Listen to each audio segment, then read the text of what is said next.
Great. Thank you everyone for joining what is obviously going to be a very, very interesting webinar today.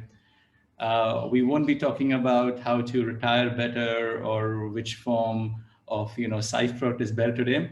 We will today talk about a very interesting topic about how and why do people decide ETF or mutual funds. With me today, I have a very power-packed panel. We could, great. And with that, I'll just pass it on to Rebecca first to introduce herself. Thank you very much, Dhruv. So you just a very quick intro, or the slides from me at the same time. Just a very quick intro, and then we get the slides on for you. Thank you. Well, all I was going to say was thank you very much for inviting me back.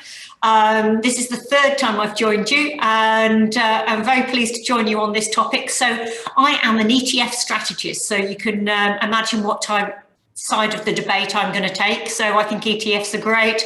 As you know, I've worked in the industry for many years on different types of funds as well, mutual funds, etc. My area of focus is equity ETFs, and I work for State Street Global Advisors.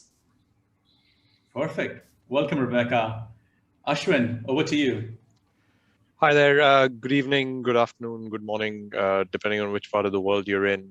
Just very quick intro. I'm a portfolio manager at Nikko Asset Management. We're a Japanese shop that runs money both across fixed income as well as equities and multi-asset, and we run money globally.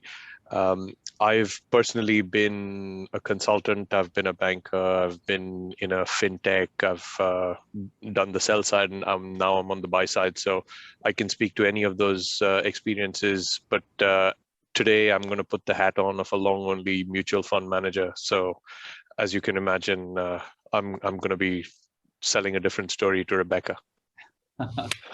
Well, that's what's going to make this panel interesting, right? Thank you, Ashwin, and welcome. Tim, over to you. Oh, well, again, first of all, thank you ever so much for inviting me to join, and a very warm welcome to all those who've had the time to join the call. So my name's Tim. I work for S&P Dow Jones Indices. We are one of the major index providers, and our indices underlie many of the more popular ETFs around the world. I'm really looking forward to sharing some of our data and perspectives on where indexing works.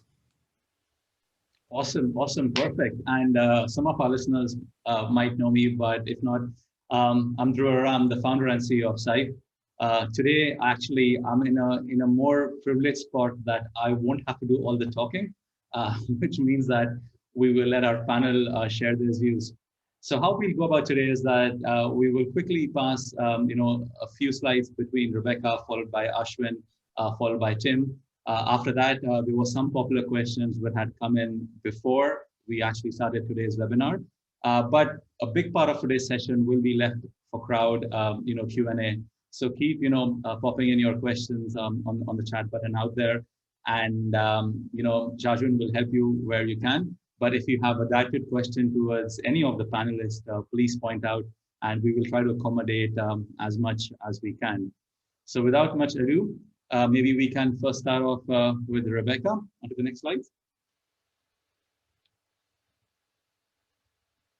Okay, thank you very much. And I think, as you might have gathered, I'm very passionate about ETFs. So actually, I could do the 10-second version, which is ETFs are great. You don't need anything else. But maybe I'll give you 5 minutes, actually, because you're also kind to have dialed in.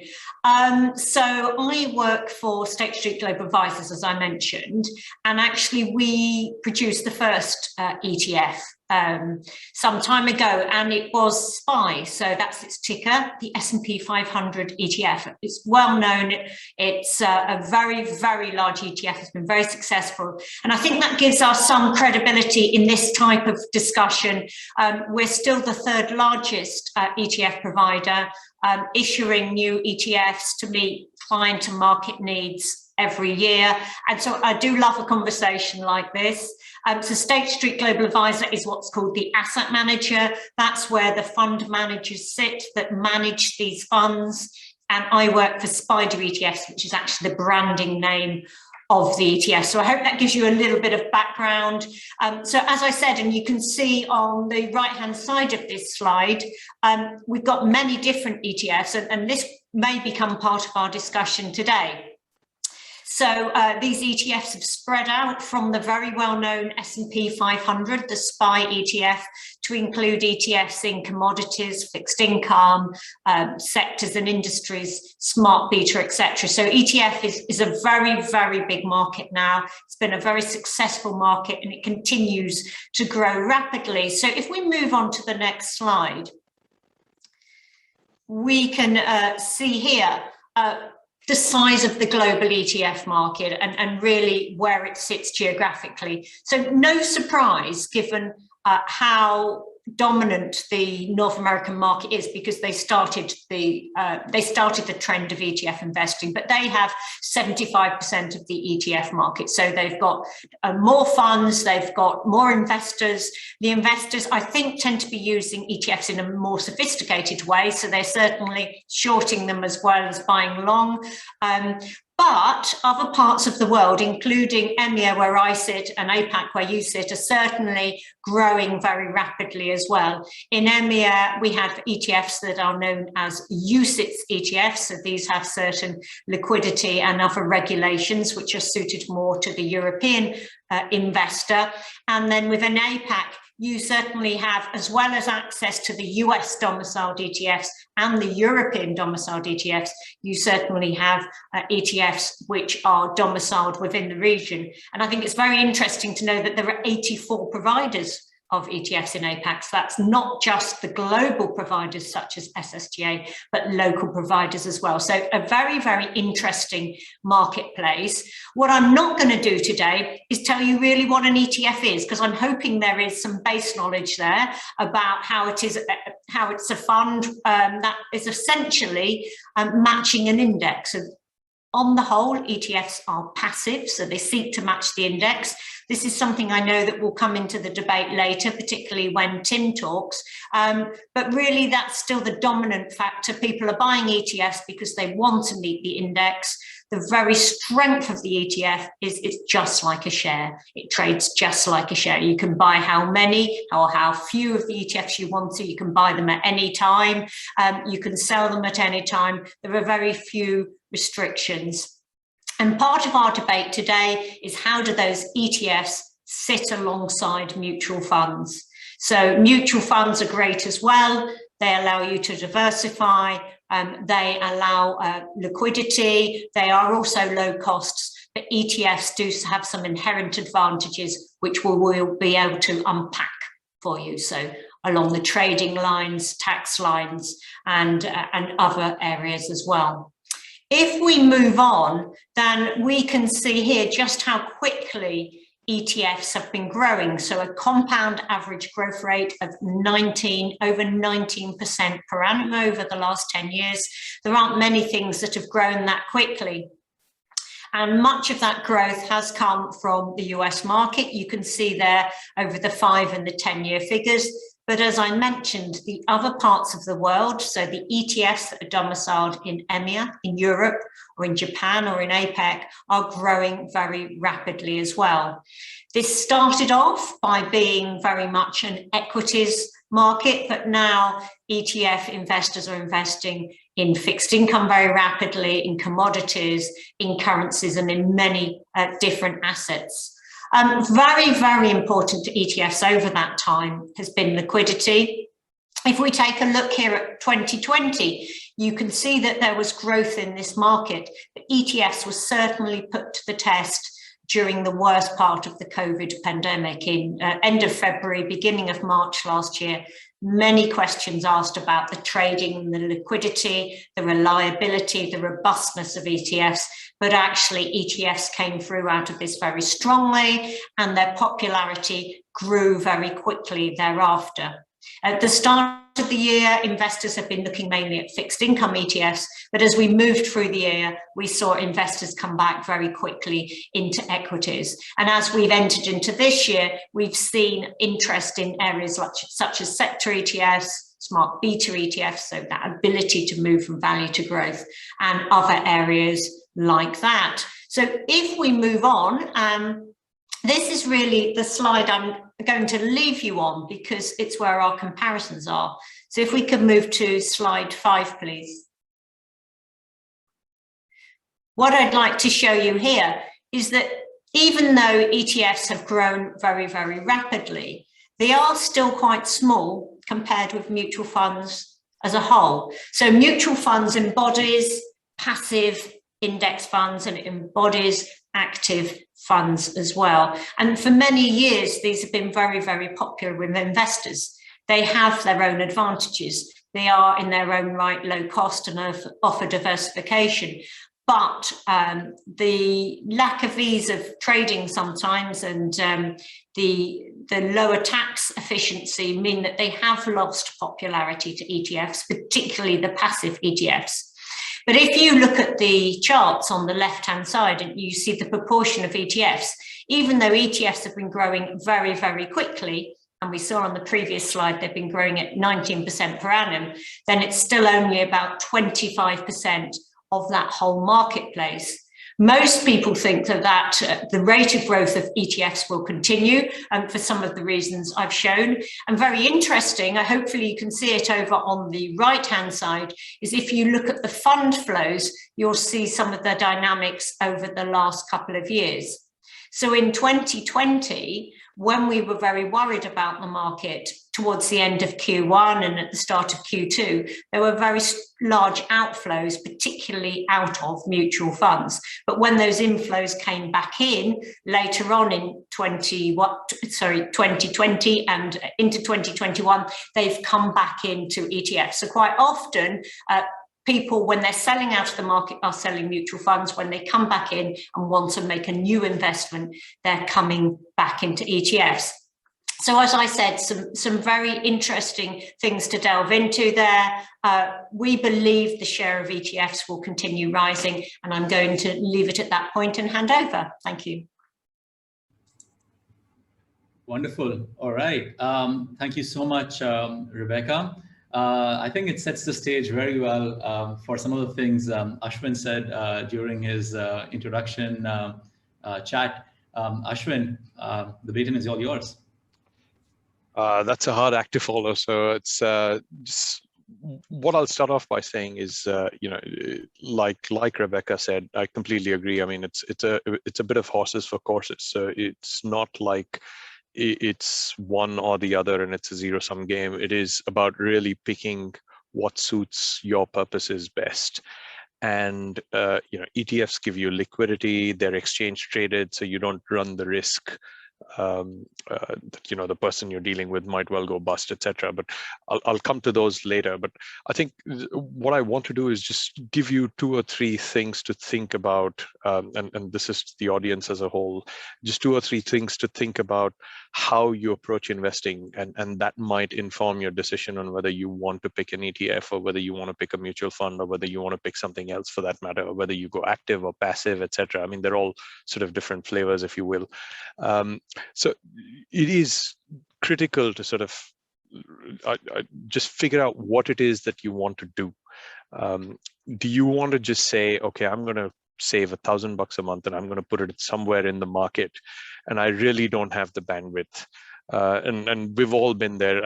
I'm in the investing industry, and I have the same problem, which is I don't have the time to do this for a personal basis, right? I do this for a living, but I don't have the time or the energy to do this when I'm not working. So it's, what do you do with that extra money that you have? Do you just want to put it away without really thinking too much about it? In general, do you say, oh, you know what, I think equities are going to be fine. I have the risk appetite and I'm going to own this for the next 30 years. So I don't really need to know what I'm buying as long as I'm buying something. Or do you take the view that, you know what, I'm really finicky and I'm not going to listen to that old adage about sort of don't put all your eggs in one basket. I really care about these 10, 15, 20 names or companies that I really like. And I really just want to own these 10, 15, 20 companies. In which case, going the route of sort of, I'll just buy the whole market, obviously does not work. Also, like Mike Tyson said, everyone has a plan till they get punched in the face, right? So you get into the market and you buy it, and it's all hunky-dory when you're up 30%. And the market drops 30%, and suddenly everything's, the floor's been pulled out from under you, and you don't quite know what the hell's going on anymore. And those are the times when you need to sort of really think about what risk means to you. If you could just go to the next slide, please. So, and this is the other thing I can't stress this enough. And this is probably if you can't remember a thing I tell you, I think this is the one thing I really do want you to remember. People talk about risk versus return, and if it's higher risk, it's higher return. If you could count on that statement, if higher risk equaled higher return, it wouldn't be higher risk because you're counting on that higher return. The whole point of that is to say that risk is actually not just standard deviation, which is the mathematical definition, that it's a standard deviation of returns. That it is not that. It is the uncertainty, and it is the risk of capital loss. And that's the critical factor that you need to understand. So, which is why I talked about Mike Tyson and his quote, which is, if you're down 50%, what do you do? Do you still stick to your thesis that you had when you when you got invested in the stock, or do you say, oh shit, I missed something, something's off, let me just get out of the market, take my losses now, and then think about this again 6 months later? So that is risk aversion, in the sense that you don't want to lose your capital. And that's what most people are inherently thinking of when they're thinking of risk. But the statistical definition, the theoretical definition, the economical definition of risk is something completely different. So you get this fantastic efficient frontier that says, oh, if you sit on cash, it's low risk, low return. You buy stocks, high risk, high return. But if the stocks drop 50%, then what the hell do you do? So that's a theoretical construct. So I think what you should remember is the chart on the right, and that's critical. This is a chart that was put together by Howard Marks at Oaktree, and he's written books about this, and this is absolutely critical. What you should understand is, as investments get riskier, it is not just the absolute level of risk that goes up, it's the level of uncertainty around that risk that goes up. Yes, the returns can be much higher, which is the far right bell curve, but it can equally be much, much lower. So the good becomes very good, the bad becomes very bad. So this is what you need to understand, because the very definition of risk, which is the possibility of permanent loss, lacks the one thing that inherently volatility refers to, which is quantifiability. So you can't really measure how bad that is. So this is what you need to understand, which is, when you're getting into investing, are you willing to take the pain when things go against you? So these are the two things that are critical to deciding what sort of investments you want. So in that sense, so when you look at sort of going back to the question of whether you want to look at mutual funds versus ETFs, I think the point of the matter is a couple of differences between the two. By and large, they're very, very similar instruments. The only difference being, with an ETF, because it is like a stock and it trades on an exchange, effectively there is a market at any given time on that ETF. And there will be moments in time where the underlying inherent value of that ETF is different from the underlying inherent value of the stocks that constitute that ETF. So you could have an issue where you're in the market and there are 20,000 other people trying to dump the ETF. You may well have to settle for a price that is significantly different from the inherent value of that ETF. Whereas with mutual funds, because they always get priced at the end of the day at the NAV, you will always get the full value of the mutual fund. The difference, of course, is that the mutual fund does not trade like a stock. So you can't just decide at this moment that I'm going to get out of this. You will have to wait at the end of the day, you will have to put in your order, and it takes 2 days for the cash flow to come in, etc. So that's one aspect of it. The other aspect of it is just the sheer liquidity. Because an ETF is exchange traded, it is just like any other stock instrument. So you may be able to trade it today because you have just 10 shares to sell and the average daily liquidity is 1 million, or you could have 1 million shares to sell and the average daily liquidity is 1 million, in which case you have a problem. Those are the sort of the two major differences, if you will, between mutual funds and ETFs. By and large, otherwise, it really comes down to what each individual's preference and investment approach and investment philosophy is. So won't belabor that much more. I'm sure there'll be questions. I'll pass it back to Dhruv. Thank you, Ashwin. I'm sure Rebecca has some some counterpoints to make, but we'll hold on to that. I think a lot of questions in already, but maybe I'll pass it Tim now, Mr. P. Thanks, Dhruv. So a bit of background. What I'm really going to talk about is not actually ETFs versus mutual funds. I'm going to talk about indices versus active. However, and we may get into this in the Q&A later, but however, for now, the majority of ETFs are index-based, i.e. they track an index from an index provider like S&P Dow Jones Indices, while the majority of mutual funds are still actively managed. So the stock pickers that are picking the best places and the best times to be in each market. And what we do at S&P Dow Jones Indices is we hope to inform the debate and the analysis around the choice between active investing and passive investing with data and with a report in particular that I shall share called the SPIVA report, which stands for S&P Index versus Active. It's freely available. Put SPIVA, S-P-I-V-A, into any internet search provider and you'll find a raft of data. Some highlights from our most recent annual reports are on the next slide. So we run reports in various geographies, so looking at US managers picking stocks in the US market, Australian managers picking stocks in Australia, Japan, and so on. And we also look at those in Europe who are investing in the US, or those in the US who are investing in emerging markets, and so on. And here are some of the highlight figures. So each region has 3 numbers associated to it. That is, over the last 1 year, 3 years, and 5 years, how many actively managed domestic stock pickers managed to beat an appropriate S&P index. So, for example, last year, 2020, over the full year, 60% of actively managed domestic US equity funds failed to beat the S&P 500, which is probably the most popular index used within ETFs. But a couple of things to draw your attention to. One is, if you go, the longer term statistics tends to be more challenging for active managers. Secondly, you see a really wide degree of variation, both in each year and over different time periods. And so what I'll hope to do over the next 4 or so minutes is just scratch the surface and try and answer the question, what's really going on?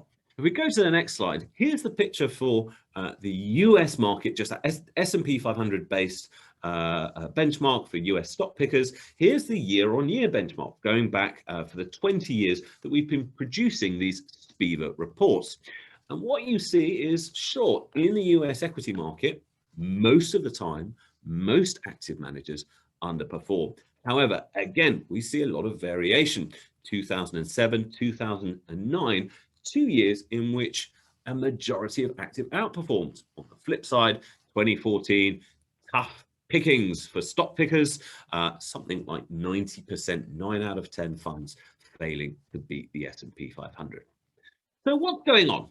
Next slide, please. I'll talk about a few different ideas, really based around the idea of why, how can active management get really difficult? The first is, and perhaps the most obvious one, I won't spend much time on this, generally speaking, a portfolio manager tracking an index doesn't have to do quite as much hard work as someone who has to pick the best stocks from that index. Securities analysts, Bloomberg terminals, and researching individual stocks is a time-consuming and expensive process. And that's why generally the fees on actively managed funds are higher than those on index funds. Now, that isn't to say those fees aren't necessarily worth it. And in fact, if you can find an active manager who outperforms, that outperformance should be more than enough to pay for the fee. The challenge is how difficult it can be to find a good or an outperforming, it could be good or lucky, it doesn't matter, active manager. And then we get to the next three things, which are a bit more about the markets. And I'll spend a little bit of time talking about each. The first is the varying rewards to skill. The stakes at the table change all the time, and we'll talk a bit about that. The second is really an argument for diversification rather than concentration. We're going to talk about the particular way that stocks behave over the long term. And finally, professionalization. It is easy to win a poker tournament if you're the only person who knows how to play poker. It is much harder to win at a table where everybody is a World Series champion. So first up, the varying rewards to skill. And I will just very shortly introduce a notion and then move on, and people can get to it in the Q&A if you like. But if we go to the next slide, really simple concept. So we have 2 months here, and I use the Dow Jones Industrial Average. I picked February 2020, just before things got interesting, and March 2020, when things got very interesting indeed for the stock markets. And what you see on these 2 pictures is in the red line, the index, the Dow average of 30 stocks, and in different shades of grey, all the 30 stocks that make up the Dow. Now contrast these 2 months. In the first month, the returns of all the stocks were fairly similar, and they more or less tacked along with the market. There's not a huge advantage to picking a winner versus a loser, and there's not a huge amount to be gained from timing the market. However, in the second picture, really wide spread of returns. Huge difference, more than 50% between the best performing and the worst performing, and plenty of opportunity for market timers, so when to be in the market and when to be out.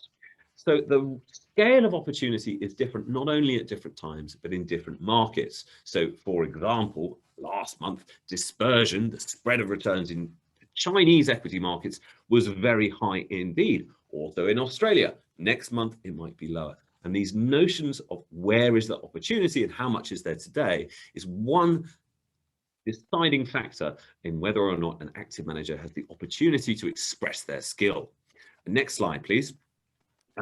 So that's the varying rewards to skill. Second, I'll say a few words about return skewness. And it all just comes from one picture, really. So if we go to the next slide, here's what you're seeing here.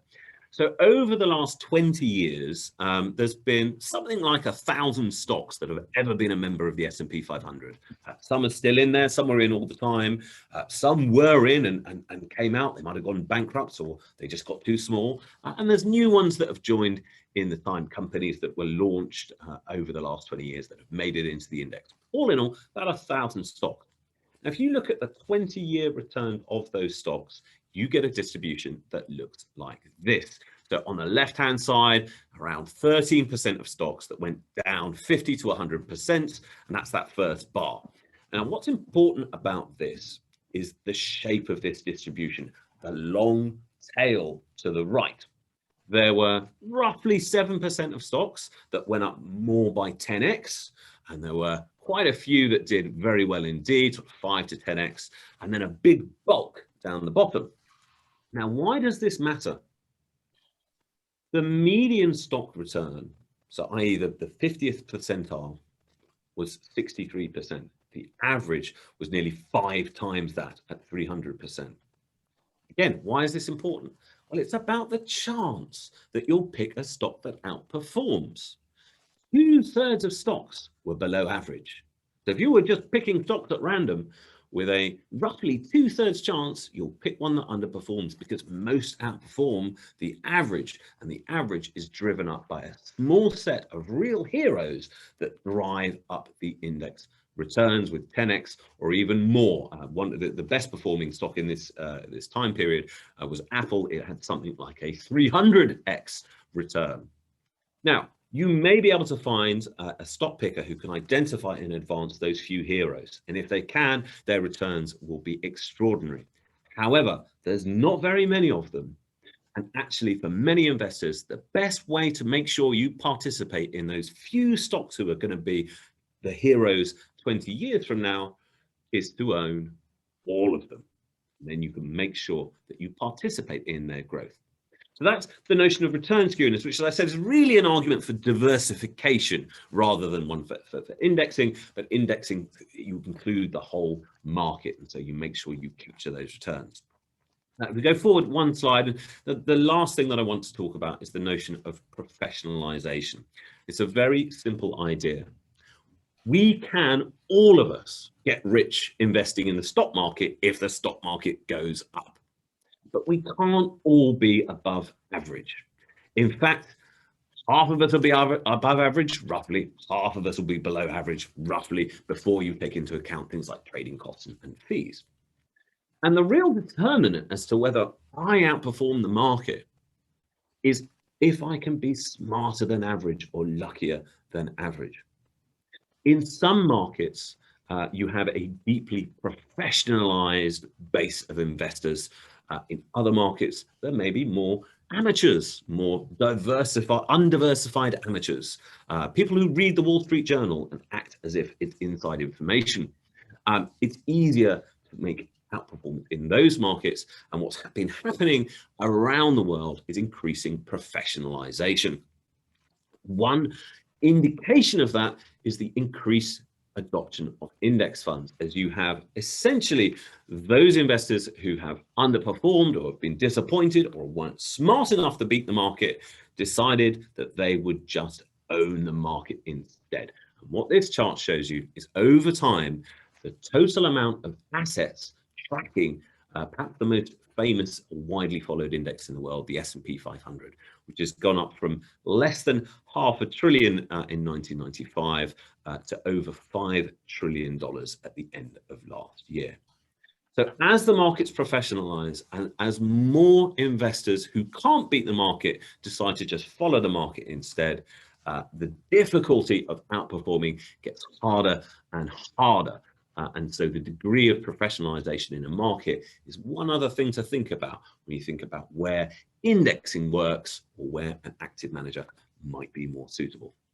So I hope I've kept in time, but that's the ideas that I wanted to introduce and the data that I wanted to share. I should say that much of this is all available in much more detail on our website. So I'd very much encourage people to go and have a poke around and read some of our research on where indexing work. Awesome. Thank you, Tim. Obviously, a lot of questions coming in. We're trying to answer myself and Jajan, but I think this might be a very good point. Maybe Ashwin, just to kickstart a little bit of a discussion at this stage. Obviously, Tim talking about passive funds, talking about numbers. I think, what is your view on this, right? I mean, if someone was looking purely at data, then, you would say probably passive is better than active. But what could be some of the cases where you think active might make more sense or would be a better bet? Or if you think it should always be the better bet, then, that can be a view as well. Yep. So, I mean, I'll just start off with a simple statistic, right? I mean, there are 70 times more indices than there are stocks listed in the world. Right. So just from a pure investor's perspective, I mean, you're spoiled for choice. The other way to look at it is how the hell do you choose, right? But I think Tim's points are fair, which is if you fundamentally believe that you want to go for maximum diversification, you want to take a low touch approach, and you just don't have either the patience or the time or the bandwidth to actually fundamentally take a view on a specific or handful of stocks, then you're actually better off just going passive and buying the market. On the long run, I'm sure Tim can correct me if I'm wrong. In the long run, I mean, you'll make 7.5% compounded year in, year out on the S&P, or at least that's what it's historically been for the last 30, 40 years. And that's not too shabby, right? In a world where interest rates are near zero. But if you take the fundamental view that markets are inefficient, then you almost don't want to be owning the market. And again, what Tim said is absolutely true, which is if you are owning the market, you can't be better than the market. So if you believe that markets are inefficient, you want to be better than the market. Yes, a fraction of the active fund managers do better than what those statistics are true. Only a fraction of the active fund managers actually beat the index meaningfully. But no one gets into the race thinking I'm going to be the last, right? You get into the race thinking you want to win the race. And that's what every active fund manager comes in saying, I want to be beating the index. Now, obviously, this is where you've got to pick and choose. You've got to, as an investor, you have to do your own homework and say, okay, do I believe this person's process? Do I believe this fund's philosophy? Do I like their approach? Do I agree with their approach? And then you hit your bets with that particular fund. And there is nothing to say that you will consistently win. There are, again, I think the best thing, this is Ben Graham, who's the father of value investing. What he said is the individual investor should act consistently as an investor and not as a speculator. So you can't come in saying, oh, when things are going well, I'm an investor. When things are going bad, I'm just going to get out. And, maybe I should have just owned the market. I don't know why I bought this mutual fund. That doesn't work, right? Because most mutual funds with an institutional process typically take a long-term view. So short-term corrections in the market are part of that process, and that process requires you to be invested through that correction in the market, not to cut your losses then and then think you can time the markets, right? So from an active perspective, yes, we fundamentally do believe that active investing is the way to go, which is why I'm doing it. And in fact, I think we have one of the slides in there which I hadn't referred to earlier, but if you could just go down there, where this is just one of our funds which invests across the Asia ex-Japan markets. And what it will show you, if Dhruv could share that slide, is as we've gotten more concentrated, i.e. we've come from sort of 60 stocks to 40 stocks, our alpha versus the benchmark has actually gone higher and higher. So this is to sort of Warren Buffett's quote, right, which is you put all your eggs in one basket and watch that basket bloody carefully, which is the way to do it, right? So that dark blue line shows you what the fund has done versus the benchmark, as the dashed line has come down, which is the number of stocks in the portfolio. Again, this is over 3-4 years. Who knows what the next 3-4 years will hold. But the point of the matter is that you will have active funds that do well in certain markets. So there will be value biased funds that do very well in markets where value is doing well, but where they chronically underperform in markets where it's growth or momentum or etc. So again, this is why I sort of outlined right at the beginning. Each investor has to decide what it is they're investing, what is driving their investment philosophy. So are they investing in the market because they have an excess saving, they don't really have the bandwidth to do it, in which case ETFs passive, probably the best way to do it because it's low cost. The average active fund charges anywhere between 75 to 200 basis points. The average ETF is probably sub 10 basis points in terms of fees. So that's a huge difference. So when you think of, but if someone fundamentally comes in, especially in Asian markets or emerging markets like Latin America, South Africa, or the Middle East, and you come in and say, you know what, I fundamentally believe there's inherent inefficiency of markets, you really don't want to be investing in the market. You want to take an active view. Right. That's actually, gets up very interesting to actually one of the questions getting asked. And I think, Rebecca, back to you. I think this is the point, which you had briefly covered. You mentioned a little bit about tax efficiency, especially for some of the US domiciled ETFs. Now, of course, for a lot of the ETFs, majority of ETFs, and liquidity being a criteria for it, that at least we at Syfe use are actually US domiciled. So could you, from your perspective, talk a bit more about where you think actually ETFs are more tax efficient, and maybe a broader view on some of the areas within the broader cost structure where you think ETFs might be better poised, and perhaps if you want to come on some of the areas where maybe mutual funds might be better poised, if any. Okay, thank you. I'm impressed with how many questions you've got coming up, so I wondered which ones you'd pick for me. Yes, and I also noticed there was a question, what are the real differences, advantages of ETFs versus mutual funds? And so, as you say, I think tax really is one of those very big answers to that question. So I think it comes down to, just to make sure we've covered it very clearly, I think ETFs versus mutual fund, I think it comes down to the way that they're traded, greater flexibility for ETFs, and that's, but actually Ashwin could probably answer against that, as he did say that sometimes trading during the day can hurt. So that's one big difference, but tax is another big difference. Now, when we come to think about tax, clearly we think about withholding tax, capital gains tax. Now, the main difference between mutual funds and ETFs is going to lie with the capital gains tax.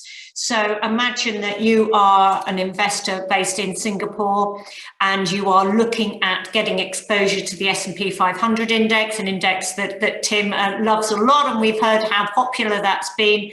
Now, if you went for an index, a mutual fund, so you were just going to benchmark that index with a mutual fund.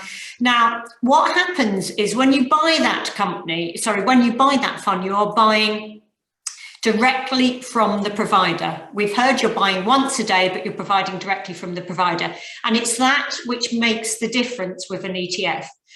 Because what happens is when you're buying directly from that provider is then going into the marketplace and buying shares in the company to increase the size of their fund. Now, when the investor sells out, the fund provider needs to sell those stocks back into the marketplace, and that can create a capital gain. So that can create profits for the fund, and that incurs to the whole fund, and everybody is then liable for capital gains tax, whether you are the seller of those shares or whether you're not a seller. So that capital gains tax has really been incurred by everybody in the fund.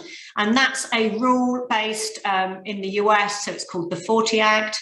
Now, ETFs don't fall under the same, they fall under the same rules, but because the buyer and seller are doing this in a different way, they don't incur capital gains tax. So a very quick lesson on how an investor buys an ETF. Quite often they'll go direct to the market, so they'll buy it like it's a share. But if an ETF investor wants to buy a large amount of stock, they'll go into what's called the primary market. They'll go to an AP, an authorized participant, who will then create them some shares in the ETF. And they in turn will go into the stock marketplace and will then go and buy the stocks in the market. So it's not as direct. It's an investment in kind, and it doesn't incur the same tax problem. Now, Drew, I'm sorry, I've forgotten the second part of your question. No, I think it was I think we talked about the tax efficiency, but the second part of the question was because you're talking about cost, right? And for majority of investors, they will look at cost holistically. So the second part of the question was, generally, what could be some of the other things where you think ETFs might be more cost efficient, and certain things where you think mutual funds might be more cost efficient? Of course, I think any prudent investor should be looking at all of these together, but maybe I guess calling out what to look for can help investors make a more informed decision. Well, I think actually, as was implied by Ashwin, costs will change depending on the asset class as well. So as we know, if an investor was looking at active funds, on the whole, they cost more. And that's going to be the same for ETFs as well. So actually, maybe the cost differences are more active versus non-active or passive. So active will cost more, whether it's an ETF or an index fund, because you're actually paying a greater resource. You're paying for more fund managers' time, more research. Whereas passive, when you directly follow the index, will be cheaper in either index or ETF. So that's one thing to bear in mind.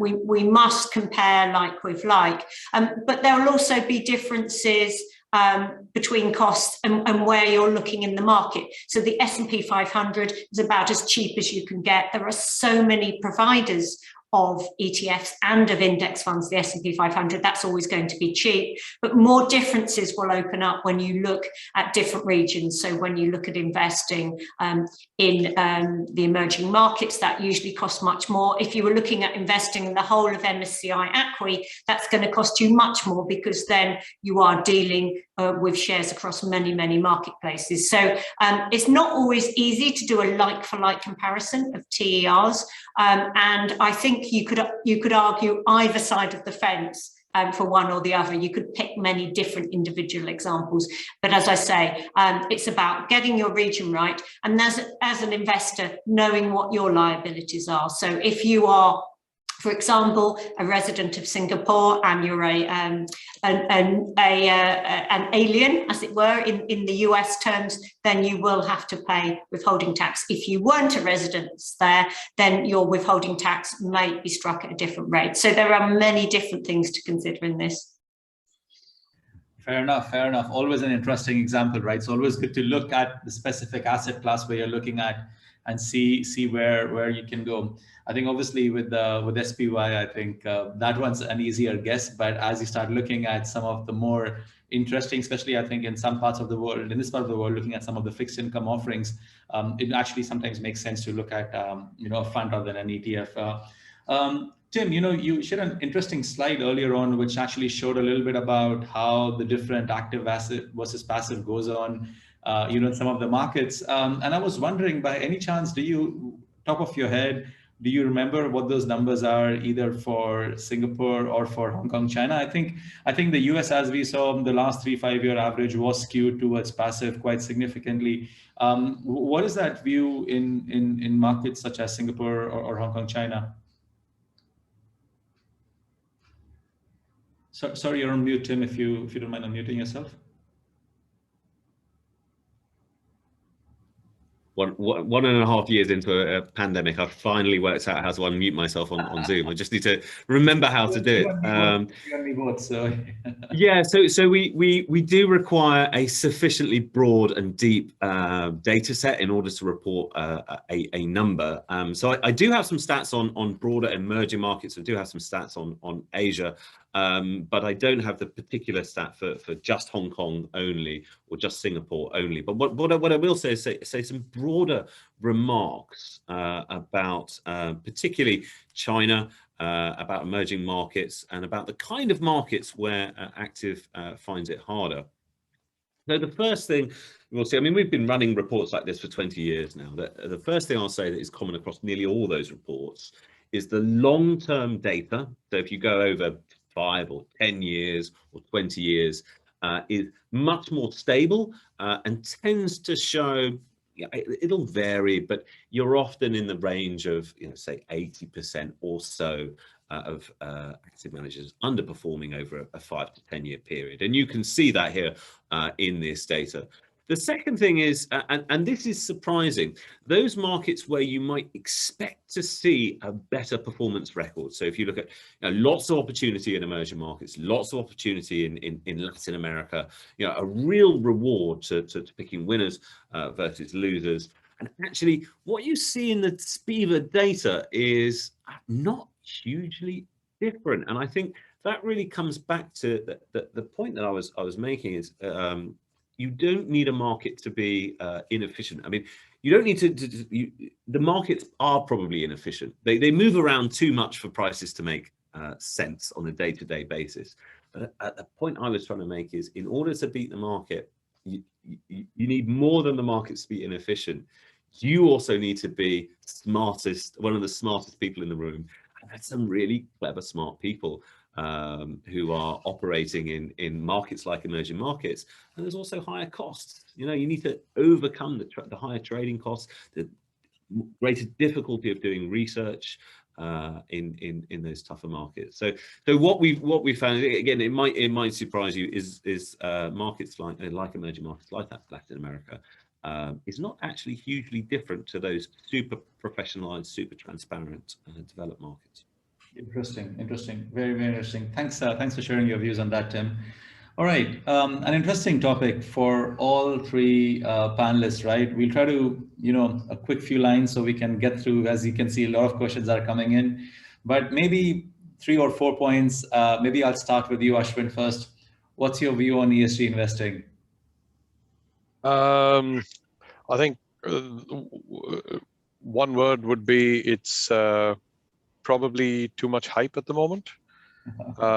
2 would be that most good active fund managers have been doing a meaningful level of ESG integration in their processes anyway, whether you call it ESG or whether you called it something else in the past. That's semantics.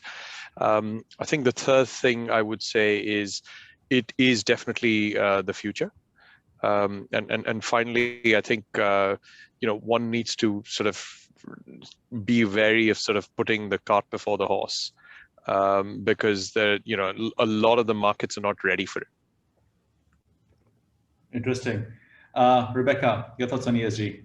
Yeah, the market's developing very, very quickly, particularly sitting in Europe. So the EU has taken a lot on itself in terms of getting towards net zero. So there's a really big emphasis on environment. The way it's becoming really interesting is it's not just ES&G bundled together now. There's many, many themes and specialities.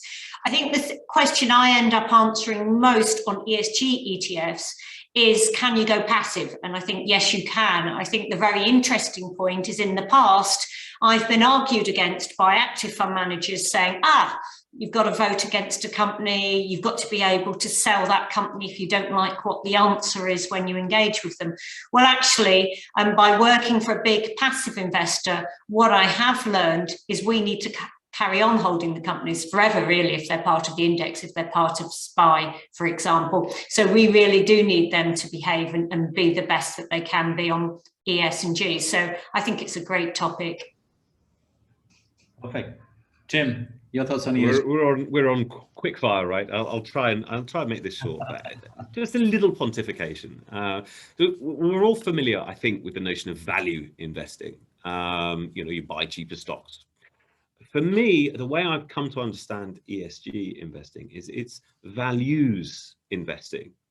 It's investors looking for a way to invest that is consistent and coherent with their own values. Where do they want their money to go? Where do they want their capital to be deployed?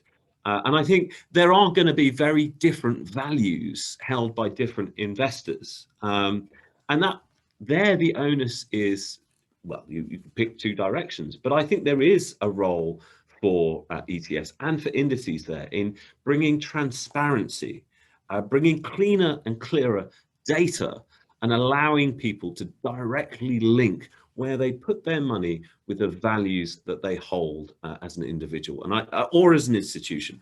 It's a very exciting area. There is, as Ashwin mentioned, some hyperbole, a lot of excitement, but it's a really interesting area. And I think it's one example where what we all do is really changing the way that financial services can serve people. So it's not just about adding value, it is also, as I say, about values. So very interesting topic. Interesting, not values, right? I think it's, we had done some survey back in the day, and it was quite interesting. I think the values do change of people when the value changes by a few percentage points. But it's quite timely. We've got some exciting development at Syfe itself, which we're going to make public over the next few days in this area. But anything more, and I think I might lose some respect from Vivian and Jajun on this chat, so I'll probably avoid going that far. I'm going to combine a few questions. It's actually probably Ashwin's. It's actually target, like users asking you. So obviously there is some thoughts about index strategies and passive investing, etc. But where like, if you have to summarize maybe 2 or 3 points, where if you have to summarize where active strategies outperform index, right? I think that's the first part of the question. And I think the second part of the question is that you would expect that active managers have much deeper access to companies as compared to some of the passive fund managers, given the nature of the relationship. Do you think that actually ends up, if that is really the case, then why is active investing, or why is, when Tim shares those numbers, why do you think this number is actually not skewed towards active managers beating? Is it just few bad managers pulling, or a lot of bad managers pulling a few good managers down, or do you think there's something more to it? I think there's definitely more to it, right? So fundamentally, when you think of active management, by and large, it's been the domain of institutional money management, right? So if you're a large institution that's giving money to someone else to manage, you'd like to believe that whoever you're giving it to does it in a predictable way year in, year out, so you know what you're sort of pegging your hat on, right? Which is why most institutional fund managers talk about a process, an investment process. And that can vary from firm to firm. Now, the thing with an investment process is the process cannot change when the markets change. So the process has to be designed such that it stays consistent, whether the markets are up, whether it's down, whether value is in favor, whether growth's in favor, whether China is doing well, whether China is not doing well, whether the US is doing well, the US is not doing well. So the problem with that is almost by definition, if you've had a phenomenal year in year one, unless the same trends are continuing in year two, you will see a reversal in your fortunes. It is inevitable. If you are an institutional fund manager, the institution that's given you the money expects you to stick to your grain in year two and not change your positions just because the markets are changing, unless your investment process itself allows you to do that. So if you've gone around telling all these institution pension funds that you're a value fund manager, and value is out of favor year one, year two, year three, in year four, you can't turn around and say, hey, we're changing our stripes now. It doesn't work. So you will have a whole cohort of funds that are consistently underperforming in any one year because of the nature of the beast, right? So you will have some fraction, and I don't know whether that fraction is 50%, 30%, 40%. I don't know that number, but there will be a certain fraction, and there will be some superstars, right? And who are either incredibly lucky, geniuses, who just stay the course, whatever it is, that do really well consistently. But it's I think what you're looking for is, as an institution at least, what you're looking for is a fund manager that you can sort of understand what their process is, you agree with that process, and this goes back to what sort of Tim mentioned as well, which is you need to sort of what your values are and are they aligned with the funds, and you stay with that, and some years you do really well, some years you do really badly, but by and large you should do well over a course of time. So there is something to be said for that. But ETFs give you a lot more variety, if you will, right? So what a lot of the active fund managers are now doing is using that same institutional process and changing the wrapper and calling it an active ETF, right? So you still get the same institutional process, but it's now in an active ETF. So the costs come down. It's a slightly lower touch approach, but the process is the same, etc. Dhruv, can I come in on the second part of that question about the access to companies? Because I think that's quite interesting. Theoretically, if you have access to companies, that should help, but not always. And that is showing through in the figures that Tim presented, that it might help to talk to company management, but quite often that could make you too optimistic. I mean, I was a active stock picker, researcher for 8 years, and then an active fund manager for another 8. And I can tell you it's very, very hard. What you can't forget now is that you cannot deal on inside information. So no company can tell you something they're not going to tell anyone else. So if they inadvertently did say something, they have to put out a press release. So actually, the rules around that are getting tighter and tighter. And I think that's another thing to remember about why active can be so difficult. Yeah, I mean, that's that's I guess the two schools of thought, which is what makes this a very interesting panel, right? So we are coming towards the close of today's session, but maybe a couple last questions, as we can take. Rebecca, a question maybe for you. Do you think ETF is the way going forward? Yes, no? The answer would be yes, as an instrument. However, I think very, very important to consider is where one puts that money within the ETF. So it's not just about the ETF, it's what that index is representing. So where the index is, the regional representation, the style, the sector, etc. But I think the way that ETFs are going and that huge range growing ever quicker does give people so many things to invest in. Perfect. Follow-on question for you, Ashwin. If indeed ETFs are going to rise and be growth, what do you think that means for a conventional fund manager? So I think I agree, right? Passive is massive. But the point of the matter is that what the audience should appreciate as well is an ETF doesn't necessarily mean it's passive. You can have active ETFs, and that really is what we think is another path for the active fund management industry, which is to come up with wrappers that make it more friendly towards broader audiences. And it doesn't necessarily mean that the industry as we know it is dead. It's just that it has to adapt to life as life evolves. I actually, trust me, in all my life of, passive investing, I've never heard the passive is massive, but, we'll probably steal that line here and there. Great. Tim, maybe the last question for you, right? A customer thinks that if active can't beat the market, why should we invest in active management? Look, here's what I think is important. Actually, the decision to pick one stock or another stock is sometimes overplayed as the skill that you need to find in investing. Do you know what the real skill is in investing? It's controlling your own behavior. It's building an asset allocation that works for you, having a plan and sticking to it. For some people, having tools like ETFs, which give you a broad market exposure at a low cost, gives them tools that they can build a plan that they can stick to. The decision, active or passive, is not going to go away. There will always be active managers, and if the last one resigns, I will become an active manager because I know that I'll be smarter than average. But the really important decisions are maybe those importance about portfolios, there's importance about plans, decisions about plans, sorry.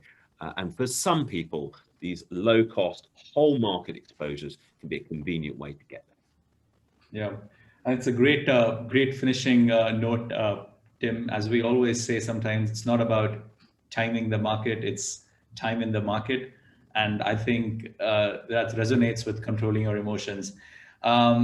Ashwin, Rebecca, Tim, thank you so much for your time today. I could not have asked for a better panel. I think very good sides of views. I feel, the whole purpose of today's panel was to educate our users so they make more informed decisions. And we actually put everything on the table. Empower the user aligns very closely with the values at Syfe. And thank you so much for contributing towards that cause. We hope to see you again. Have a good rest of your day. And thank you to all Thanks others for having us. as well. Thanks for having us. Thank you so much, guys. Thank Cheers. you. Bye. Bye. Cheers.